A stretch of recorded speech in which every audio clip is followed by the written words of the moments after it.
Hello. Thank you for being here and thank you for being present. I'm your host, and this is episode 3 of Mellow Magnifying Glass podcast. We all have experiences that make this life difficult, and we all have intentions to vibe, mellow out, and enjoy life. So thank you again for being here and allowing me to flow through sound to those who are open to a message or in need of a message from Source. So thank you, Source, for flowing through me. And I'm so excited to let you guys know that we have a guest, my very first guest. This is a soul that I am honored to call my best friend and soul sister. She is so strong and has made impossible life changes and has so much love to give. So this is Victoria Green, and she goes by BG, but here she is.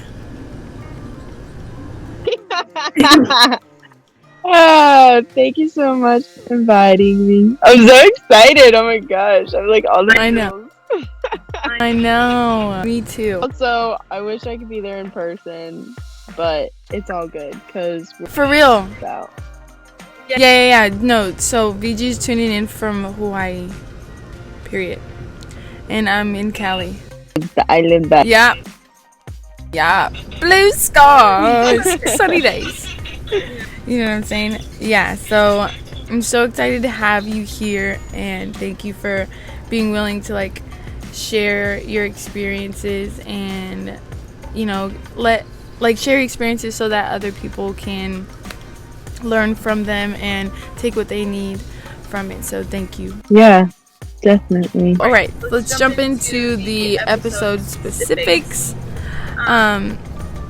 The title being the harmony of fear and trust. So we're going to be dissecting and magnifying fear and trust by defining them, sharing particular experiences where fear and trust were in effect, and seeing these experiences through the Mellow Magnifying Glass, of course, and how these two work together in harmony to help us live our life. So that is basically what we're going to be doing in this episode, and I'm really excited to be doing this with my best friend. And yeah, so let's get mellow.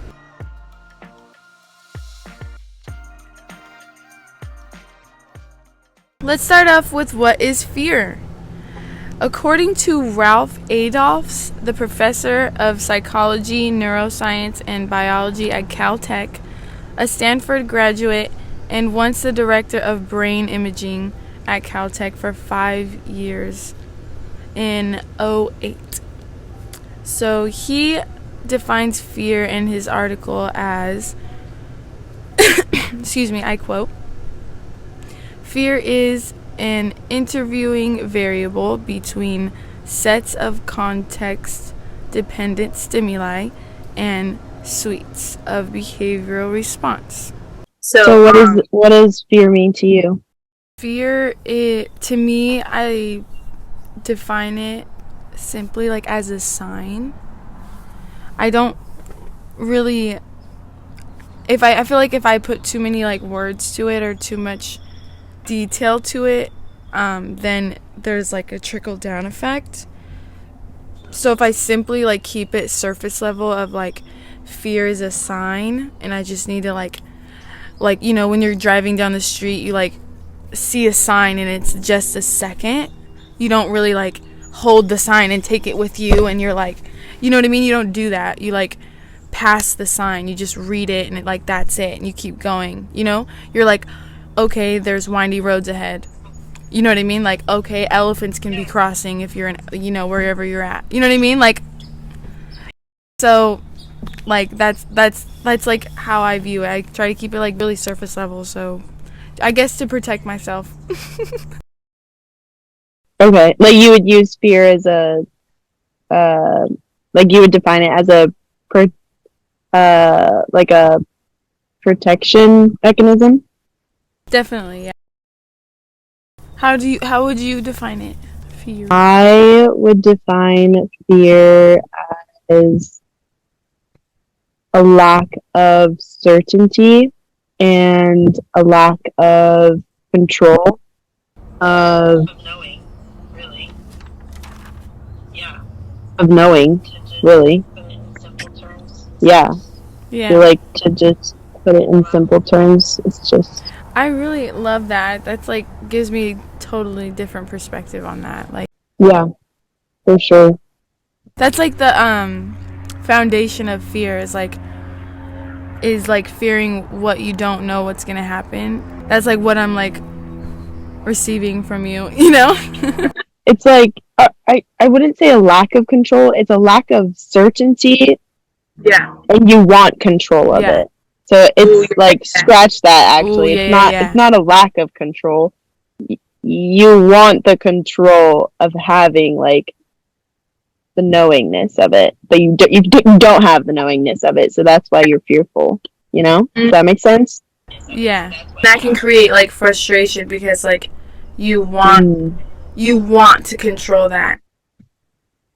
I don't know. Like when I define fear, like I feel like you also have to like define like where it's most like prevalent, I guess. And I feel like when you're talking about fear, like fear is always in like the past or future tense. Does that make sense? Like when you're fearful of something, you're always fearful of what had happened or what is going to happen. Like if you're always living in the present moment, then fear will never be present because everything just is, you know? Yeah. So I'm trying to think like I'm thinking of the word scared, like would that be like the present tense of fear? No, because scared, literally the word scared is a past tense. Past tense, right? Right. Like yeah, I was like trying to dissect that in my brain like, wait, isn't it like yeah. That's really interesting. That's crazy. So like would you say like in you know, if you're like fearful in the moment, would you like that word would make sense? But like, so what do you like? What would? All right, we gotta break this down, girl. Yeah, because like when you say that fear it won't be there if you're like always present, and fear just won't be there. You know what I mean? Right. But if you're always living in the present moment, Yeah. there will not be fear. Like it's so hard to explain, but like, and Let's dive deeper into that a little bit later. But I just want to circle back to the definition that Adolf has here. And so if we start over from the beginning, fear is an interviewing variable. So interviewing, like when you think of that word interview, like when you go to an interview for a job, you only go to meet that person, see what it's going to be like, and then that can be like the end of that relationship completely, or it can flourish. You know what I mean? So it's an interview. It's an interviewing variable, right? That's like a really interesting way of like thinking about it, actually. I've never really like thought about it like that. I really like that word that they use, actually. Right? Mm-hmm. Yeah, no, it definitely resonated with me because I was like, it's not something that's like solid and it has to be there. You know what I mean? Like, it's something that you can just acknowledge, you know? So, and then it says between sets of context-dependent stimuli. Like your family and relationships. Yeah, like it has to do with that. Like you have context to like refer to. Life in general, like everything, every experience, every age. The sentence as a whole, it's saying like this interviewing variable between the context-dependent stimuli and your behavioral response. So that I just wanted to like, you know, decode that sentence because it was like, it resonated with me a lot. So I was just wondering like, you know, how are you feeling about that? Yeah, no, for sure. I definitely like, I agree. And like I said before, like I really like the use of that word, like an interview. Yeah. I feel like you kind of like with fear, like it's how do I try and say this? Like you you have that interaction like with everything. Like you were saying, like in relationships, like with your significant other or like your parents and your friends, like just in life and everyday passing, like with strangers and everything too. Like you you are an observer, right? Like you're an observer observing things that are in front of you, which is in this case of that definition, the context, right? Yeah. So you're the observer within the interview and you're observing all of this context that's passing you by, that's right in front of you. And I feel like the common like misconception or like deception within fear is that like you're the one observing the fear, like fear is like I don't know how to describe like what I'm Love saying. that. I think that sentence that you just used, that like you're the observer of fear, like I love that. Right. You But know, like because I even in that, sorry, go ahead. Go ahead. no, the thing, like even in that example I used earlier with like you passing like a road sign, like you're Yeah, the observer of that road sign. right. But what I'm saying is like that is like what is interpreted within others, but it's not necessarily the case. Like I think people think like fear is something separated from themselves. Mm. I actually think that fear is like within us and like it's a Mhm. part of us and Oh yeah. it's like it's it's the duality within us. Like I feel like we are literally consumed of love and also fear. Like we have a good like balance of both within us that we need to Yeah. kind of acknowledge that's there. Yeah. I feel like people tend to not acknowledge that and they separate themselves from it. Does that make sense? With them receiving it from you is that um I'm like seeing it as when fear is like a part of our existence and like a part of us. And so like like God has like this path for us, and like it's a part of that path, and it's a part of like just like our like what whatever plan we have for our existence on earth, like it like fear is a part of that, Right. regardless. So it's like inevitable to like experience that, like it's a part of, we're supposed to experience fear so that we can use and experience love even stronger. Literally, like you don't know what love is until you know what fear is. Like you have to Right. experience it. Like there's no separation. They're both one, if that makes Yeah. sense. It's like a yin and a yang. It's a balance. It's literally like you need one in order to know the other. You need to know the dark in order to know the light. Does that make sense? Absolutely, and I love that. Like, I love your perspective. Yeah, fear for sure is like a really like difficult thing that like has just a huge like, it's especially in our society today, like it's just been installed and like ingrained into our brains to just be fearful. And I'm so sorry about the plane, and let's continue. It would be sick to start like to start an understanding of like fuck being fearful. Like I want to be aware, you know what I mean? Like You want to be loved more than fear. yeah, no, yeah, but like instead of like naming it fear, just like name it awareness, because like you're really in that sense, like yes, like you're feeling all the things and like you're going through the things and trying to navigate like what you're gonna do in a particular situation. And like with that I think it's just important to like change that like word to like aware, you know, like being aware of like what you're feeling and what is around, and you know what I mean? Like you're not necessarily fearful of everything. You're not fearful of that dog who's like barking all crazy. You're just aware that this dog is barking and that's It's okay. a dog at the end of the day. It is. Yeah, exactly. You give like that name to it, I guess. Yeah, you definitely give weight to whatever you experience. Is definitely a big thing I'd like to magnify, is that like you definitely like give weight to every experience, every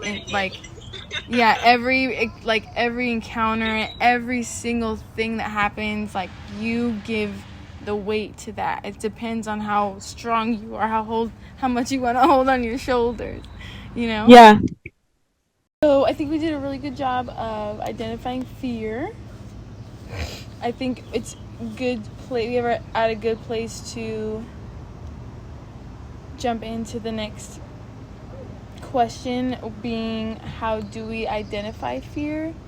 And I just wanted to quickly say that Adolf wrote in his article that the 3 main responses, like from the body, is like freezing or immobility, increased startle, which is like you have this it's like the opposite of excitement, and then the increased heart rate, which is, you know, that just shows you that you're aware. And so I just wanted to make those things clear to everybody, that like, you know, those are if you're experiencing those things, you're probably scared. You are scared. Yeah. How do we identify fear? Like how do you identify fear, VG? Gorgeous. So I have recently been reading this book, and it's been giving me a lot of insight on just everything. And I feel like this book really touched on fear and kind of like drew a connection within myself, specifically on fear. And within the book, it really discusses how fear is directly correlated with thought. And like without thought, there essentially be no fear. It just talks about how like in the beginning, when you open up, I stated how like fear in relation to the past or the future, it's never in the present, right? Because if you're in the present, you're just in the present, like nothing's going on, you know? Yeah. But I feel like what brings about fear is when you have thoughts of the past or the future. So like, for example, like the example that the book uses is like a person was ill for like a certain amount of time, and they were really like sick, and going forward, like a big fear of theirs was like, oh, I don't want to get sick again, you know? So like what's bringing about that fear within themselves is thinking about a past incident that happened. Yeah. Like a memory that is old, so it's in the past. Yeah. And when you think about things, it like that's what causes the fear. If you just thinking in general. Yeah. So I'm receiving that as like that's the context stimuli. That's like from Adolph's like definition. Really based on the past, honestly. Like if you have a thought and you think it, that automatically turns into the past. Right. And it's like you're fearful of something in the future. That's even And in then the past, though. and Like, right, but what I'm saying is like you're fearful of something in the future, and that's caused by these like memories from the past. right. You're it's like a thought of what has been projected into the future, but it has been, so it's in the past. Get it? I Like, love that. I love the way you put that. and it's so I feel like fear ultimately like stems from thoughts. And like when you think something, that is what causes you to have fear of you just thinking. Yeah. Like, No, I love the way that you put that because, you know, that can go hand in hand with like any emotion or any, you know, for all of our experiences. But because we're dissecting fear, like at like the bottom line of what you're saying is like what I'm receiving is that like there would be no fear if we didn't have the thoughts of like if we didn't even consider like, you know what I mean, like if we didn't consider the future and we didn't consider the past, then we would always consistently be present, and then that would mean that fear wouldn't be present. And oh my gosh, like I feel like I'm finally getting a full understanding of like what you're saying, but like yes, I love that. crazy when you really think about it. Like, you should really read this book. It's been like blowing my mind. And like I was just like rereading it. What's that? What's the book you're reading? It's called Fear of the Known. Fear of the Known. Yeah, it's by this philosopher named Jiddu Krishnamurti. And like it's just pure gold, dude. Like I don't yeah. Well, what about you? How do you I identify fear. I definitely like relate really well with like it really resonates with me, the physical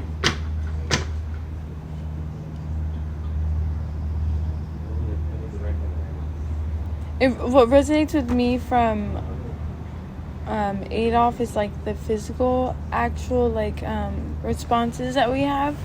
I think I definitely am like really in tune with my body, and I like try to understand what my body is telling me in certain situations, even like including, you know, my mind area. And like with my thoughts, like I definitely resonate with everything that you were saying about how, you know, all these memories come up of like things that you could be fearful of. Sorry about the change in audio. We're both inside now on a different day. Let's jump into what does fear tell us. And I wrote down fear shows us that we expect something that may not be in our best interest, that it's going to be bad, or that could make us less of a person. So this is like just like things that, you know, you're considering, I feel like, when fear arises. And this was written by an enlightened woman, Nikki Sapp, and she wrote this in her article, What is Fear Really Trying to Tell Us? So I just wanted to mention that and ask you, VG, like, what do you think fear is telling you?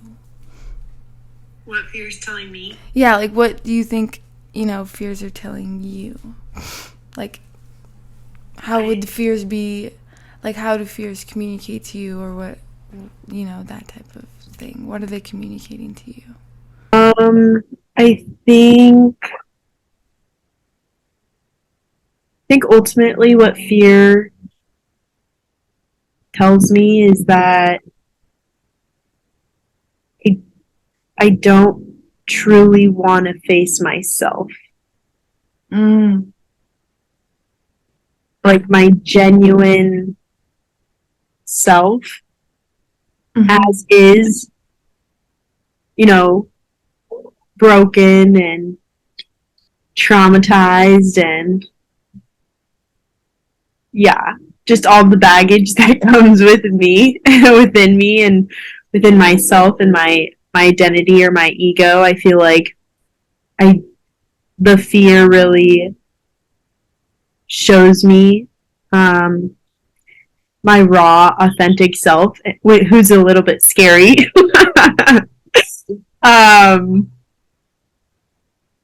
And it's hard to meet her. And it's hard to love her. And yeah, it's just a lot. And I feel like fear, that's what ultimately like fear is for me, is like just really seeing myself as I am. And that's really kind of scary for me personally, just because I feel like growing up, I really just like, I didn't really acknowledge myself. And I didn't really see myself. So I feel like now I'm at a place where like I really am looking at myself in the mirror and acknowledging myself and understanding myself and understanding what I need and understanding the love that I need. I feel like fear really points that out to me. Yeah. And I want to like suppress her, and I want to escape her, and I want to control her, but I can't, you know. That's the biggest thing, is I have to let it all go. In love. But yeah, I feel like that's what fear like ultimately tells us, is that tells us who we are. Yeah. To its core. Yeah, because I feel like for sure at our core, like we were having that conversation the other day about like there's excuse me, a little bit of good in the evil and a little bit of evil like in the good, you know? Yeah. Like just knowing like there's like everyone has the potential of reaching this like rage, this like level of anger that's just like, you know, incredibly even uncomfortable for real, you know what I mean? It's like very uncomfortable. You know that like very get to that state, you know, like whoa, I didn't know I had this in me. I didn't even know like this was a part of me, and like now I know there's something to unlearn, which also makes it even more uncomfortable. Yeah, definitely. Yeah. But I definitely feel like the unlearning part is like the most beautiful thing, because you get to unlearn and relearn and grow even more. Right. Because you got to zoom out and see that. Although it's definitely super difficult, like from like, my experience and like dealing with like coming from a pretty angry like environment, not pretty like angry environment, but just like like the way I expressed it to my love is like it's like every emotion was expressed with a visualization of like anger. It was like yeah or you know, like it was just like it's heightened, like it's all heightened. Yeah, it's like massive energy, and it's like fucking crazy, you know. And it's just not that it like that's a bad, not obviously it's not super great. I'm just saying like that's what you know, the environment that I grew up in, and I realized that that was your normal. That was literally your normal. That's all you knew. Yeah, and like also knowing that like I've come to the realization that like it's okay to not want to be that way, like it's okay to not want to react that way, you know what I mean? And knowing that like how it affects other people and how it affects my kid and how it affects, you know, everyone around me, like that type of stuff, like it's super important to consider those things. And like I see that there's like a lack of consideration there in regards to like the environment that I was in, you know what I mean? And so with the practice that I've been like doing in like regards to like just like that fear and like that, you know, that part of you that arises that you didn't even know like was a part of you.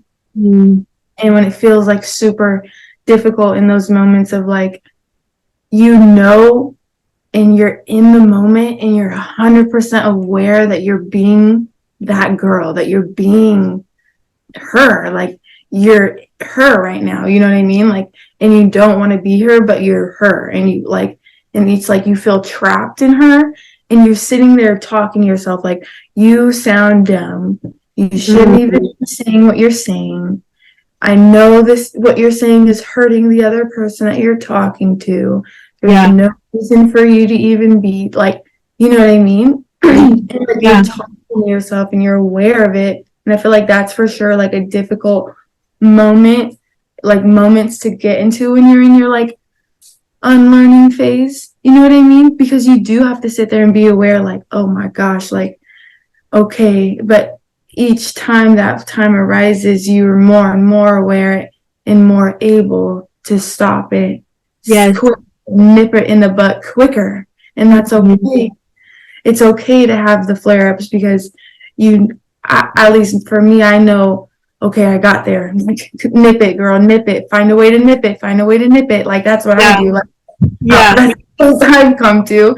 You know what I mean? And the more that you become aware of everything, like, I feel like the more that you become aware of it, like, it won't even have to get to the point of where, like, oh, let me nip it real quick. Like, it doesn't even have to get to that point. Yeah, and that's what you're working towards. Like, that's the unlearning. 100%.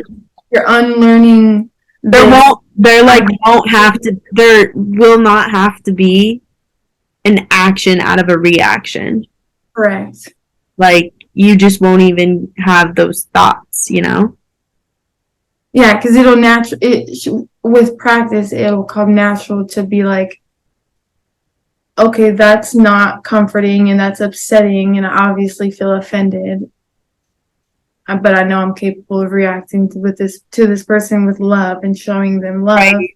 But also speaking my piece and standing my ground. You know what I mean? Like, you're capable of doing that. You know what I mean? And fear, like, definitely plays a huge part in that, because especially in conversation, like I was saying before, like, anger is just a frustration of, like, having a desire. And you may have a desire to do something, but be taken back by doing it because of your fears of, your past or your future. Yeah, for sure. And encountered, an experience like we talked about before. Yeah. And then that trickles down into, poop.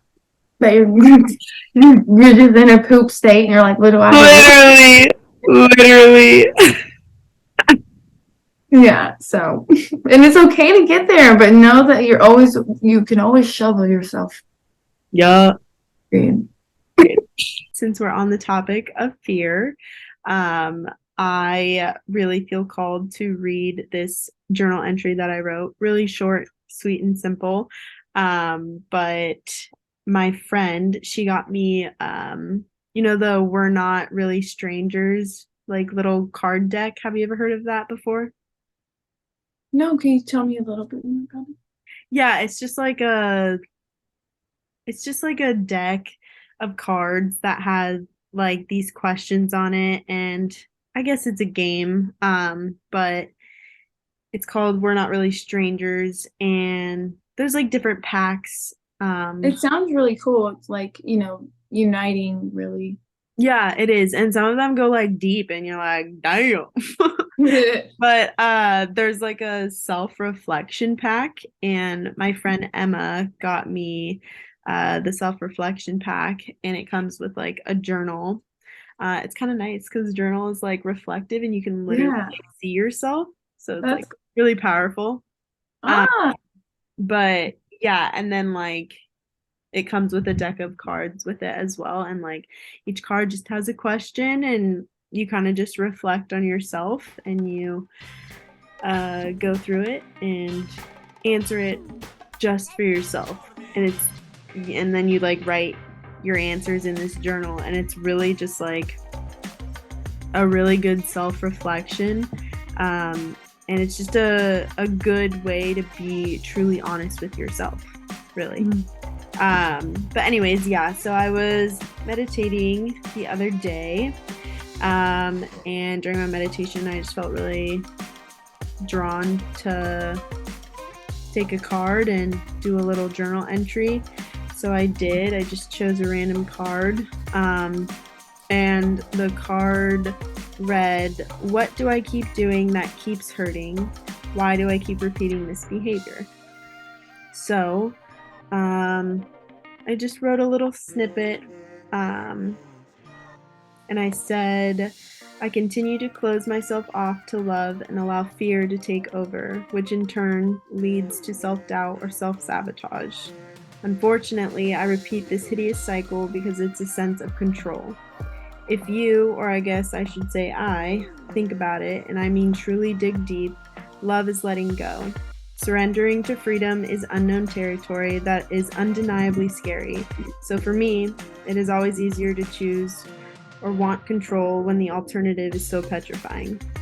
I know I have the power to allow fear to consume me. That is the control I speak of.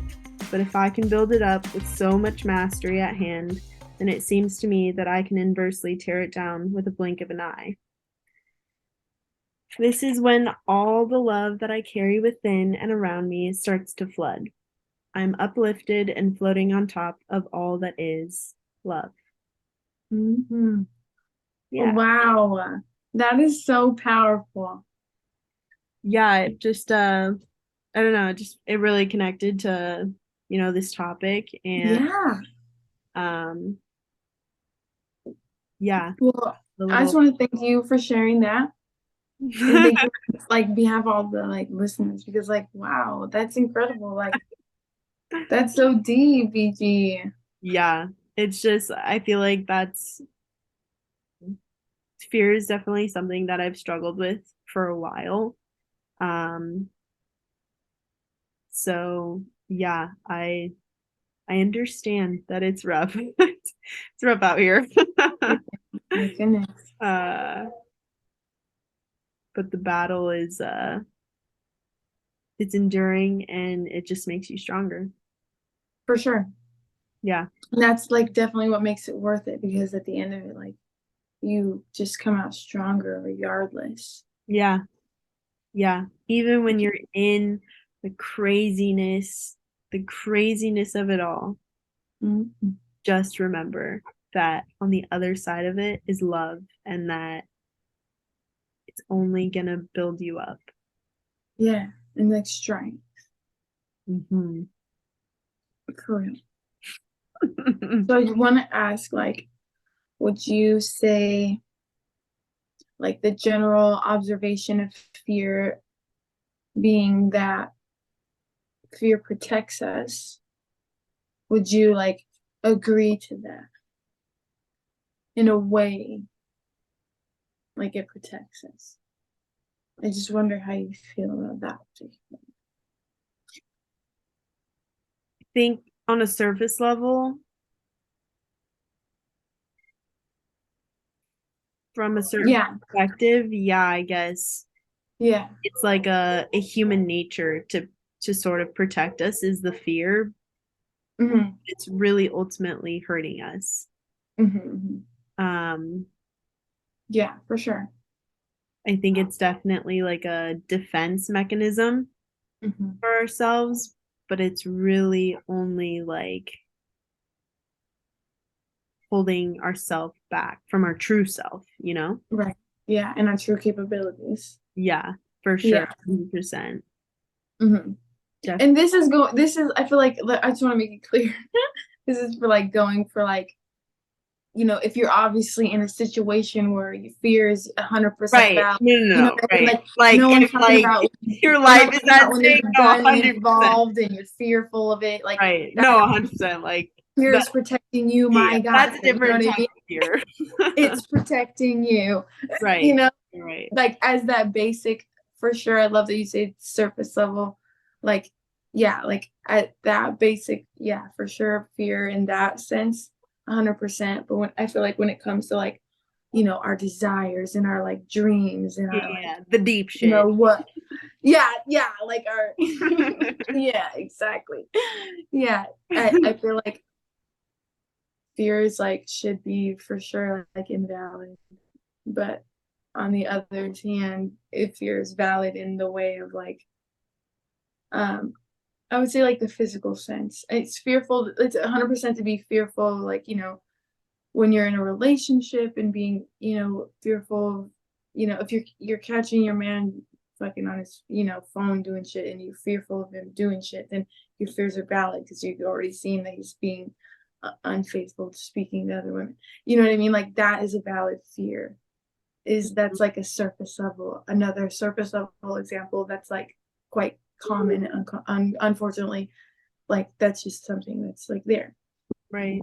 But like I was referring to, like fear is just really not necessary. It's almost like it shouldn't be there when Right. it comes to like what we desire to do and what we like, how we desire to love the world or heal the world. Like we should be fearful of all the other things that we're considering, like what we look like, or we don't have to be super like taken over and like By the external. weighted by it. Yeah, But definitely. 100%. Cool. Yeah, I just wanted to magnify the fact that like fear at a surface level for sure protects us. It's just very important to also see that fear is like invalid, and it's invalid when it comes to those super deep thoughts and stuff. Like you really just gotta, it's important to sit with it and see what's there. Of Right. course, 100%. Mhm. We're not saying like just let it go. You know what I mean? We're saying do let it go, but let it go in the arms of love. Give fear a gigantic hug, like truly. Like you are love, and give it space. Love consume space and grace. Yes. Yeah. But you definitely have to acknowledge it, or else there's no way of moving forward. Yeah. And it's important with the acknowledgement of it. It's going to be difficult, and we're trying to make it clear that you got to magnify the fact that at the end of it, you come out so much stronger, like a whole different person. The fact that you were even able to overcome this fear. Yeah. That's a wrap. I'm always going to leave you with this. Life is difficult, and we have the abilities to overcome any difficulty that we are given. And on top of that, every day is a blank canvas that we get to paint with our experiences and choose what we get to put on that canvas. And it's very important that we choose to magnify and put on that canvas those positive things that we experience each day. So I just want to remind you of that. And I want to thank my beautiful bestie for being here. And please come back next week on Friday, 7 a.m. for part 2. We are going to be diving into trust and dissecting that, and just, the benefits of trusting yourself and how that will benefit your life in the long run, and just, trust in general. So we're going to dive into that. So get ready for that.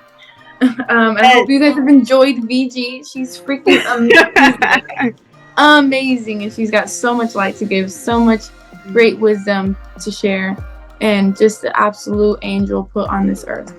So yeah, thank you for having me. Yes, please join us. Period. Part two, and there's gonna be a part 3, but this is part 2. Part 2. I love it. Well, we're out of here, and go get mellow. Yup. Bye.